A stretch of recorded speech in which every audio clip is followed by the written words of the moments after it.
Hi, my name is Cambria Georgeson. I'm going to be talking to you guys today about the movie Christopher Robin, which was directed by Mark Forster.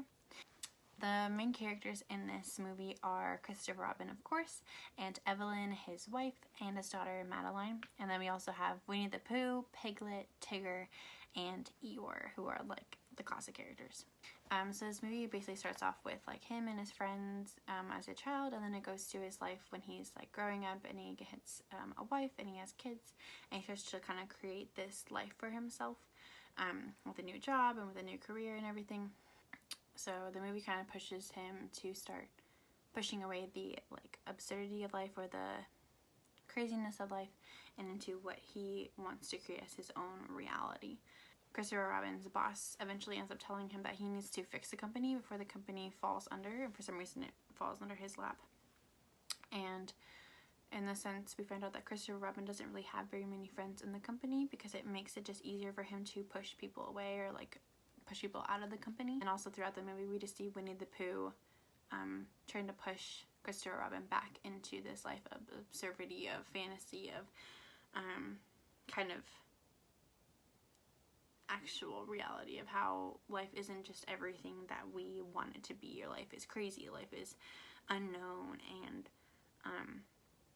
the truth of life is that things are just unknown and that we can't have control and complete reality or complete control over everything that is happening.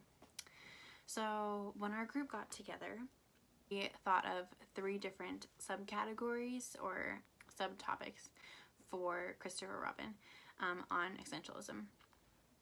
And so I'm just going to go through those 3 and kind of just give you like an overview of what those 3 were. So the first one is the refusal to embrace absurdity. So Giles, which is the boss of Christopher Robin,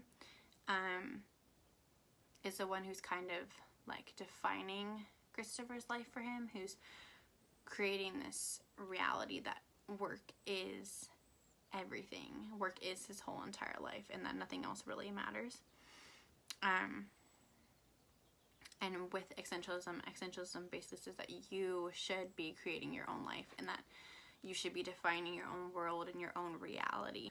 The problem or like the evil in the story of Christopher Robin is that other people, such as his boss or his wife or his kid, are defining the world around him and defining his life for him instead of him defining what is his true reality. So his boss in this is the one who's actually taking away his happiness in his own world. Okay, the second thing is embracing the absurdity of life. So in this thing, there's a scene with Christopher Robin and Eeyore, and I think that in this way Christopher Robin misses this life that he had with Eeyore and Tigger and Piglet. He misses that craziness and that fun of life, and he misses how he created that world with them. And I think this was like kind of the turning point in the movie for him.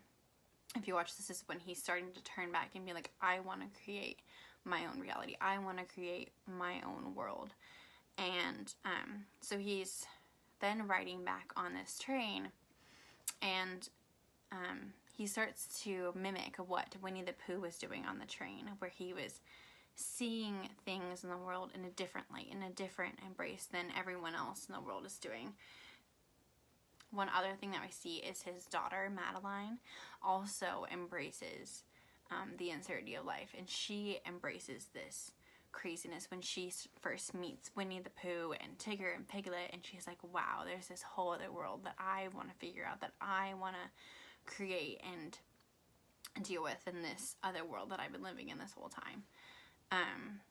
And then the third topic that we want to talk about is that everything is much happier, and we kind of talked about it being everything is happy.